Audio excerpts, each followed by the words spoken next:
Assalamualaikum warahmatullahi wabarakatuh. Om Swastiastu, Namo Buddhaya, salam kebajikan. Sahabat-sahabat Tulang 9 dimanapun juga berada, saya kira apa yang dilakukan oleh para penghina Pak Jokowi ini adalah lagu lama. Ketika dia lagi melakukan hinaannya, mereka sepertinya lupa diri, lalu kemudian tiba-tiba saja begitu dikerangken atau ditangkap atau dicekok oleh polisi, langsung mewek minta maaf dan menangis. Saya, Haris Saputra Damanik, pemilik channel YouTube Raja Haris Raja Rekod, menyatakan dengan sebenarnya bahwa benar saya membuat video yang menghina Bapak Presiden Republik Indonesia yang saya upload pada tanggal 16 Agustus 2022. Bahwa video itu saya buat karena saya terlalu percaya berita di media sosial sehingga mempengaruhi diri saya untuk membenci Pak Jokowi. Untuk itu saya menyesal dan berjanji tidak akan mengulangi perbuatan ini lagi. Saya meminta maaf yang sebesar-besarnya kepada Bapak Presiden Jokowi dan pihak-pihak lain yang saya hina dalam channel YouTube saya.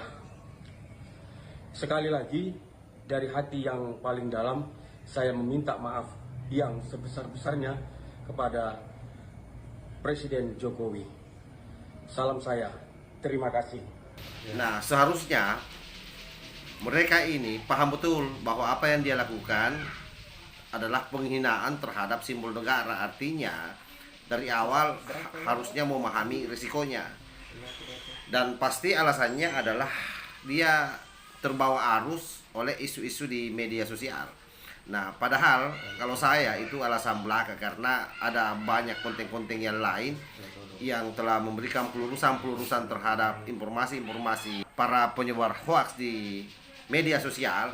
Itu kan mestinya juga menjadi pelajaran bagi mereka, sehingga mereka tidak gampang dan tidak merasa terbawa arus. Jadi kalau dia merasa terbawa arus oleh media sosial, saya kira itu omong kosong. Tapi kan sekali lagi ini saya kira tergantung dari pihak kepolisian, apakah misalnya mau melepaskan orang ini atau tidak. Kenapa demikian? Karena orang-orang ini menurut saya sudah sangat keterlaluan.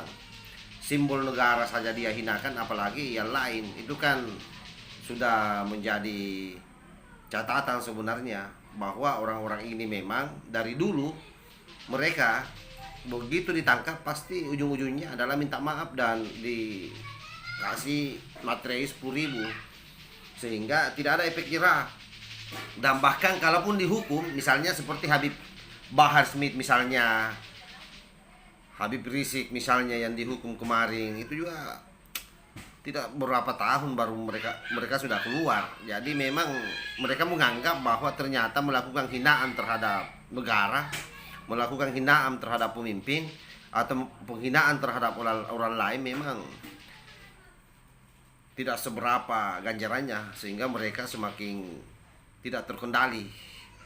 Oleh karena itu memang rancangan undang-undang terkait soal penghinaan terutama terhadap simbol-simbol negara saya kira perlu direvisi, dan ini domainnya DPR RI, sehingga ke depan tidak ada lagi orang yang berani menghina simbol-simbol negara.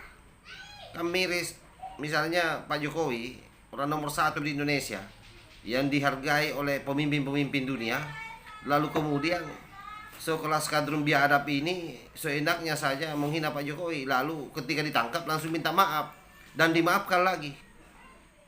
Sehingga ke depan ini akan menimbulkan banyak orang yang berpikir akan melakukan hal yang sama karena merasa gampang bahwa ketika sudah minta maaf ya sudah kita dimaafkan, ataupun misalnya di proses hukum tidak lama keluar, dan itu fakta. Ada beberapa dari pentolan mereka yang kemudian sudah ditangkap tapi tidak lama keluar lagi. Jadi memang saya kira hukum di negara ini betul-betul perlu diperbaiki penegakannya. Tidak boleh lagi main-main di dalam menegakkan hukum, karena sebenarnya hukum itu substansinya kan cuma satu, bagaimana memberikan efek jerah terhadap orang. Nah, kalau itu tidak terjadi, sia-sia saja sebenarnya proses hukum yang dilakukan, buang-buang uang negara saja itu mereka semua itu. Nah, sementara hukum kita ini jelas tidak bisa diintervensi oleh eksekutif ataupun legislatif, karena edukatif itu berdiri sendiri. Bagaimana dia independen dalam menerapkan hukum terhadap setiap orang yang bermasalah. Saya kira itu yang saya sampaikan. Wallahul muwaffiq ila aqwamit thariq. Wassalamualaikum warahmatullahi wabarakatuh.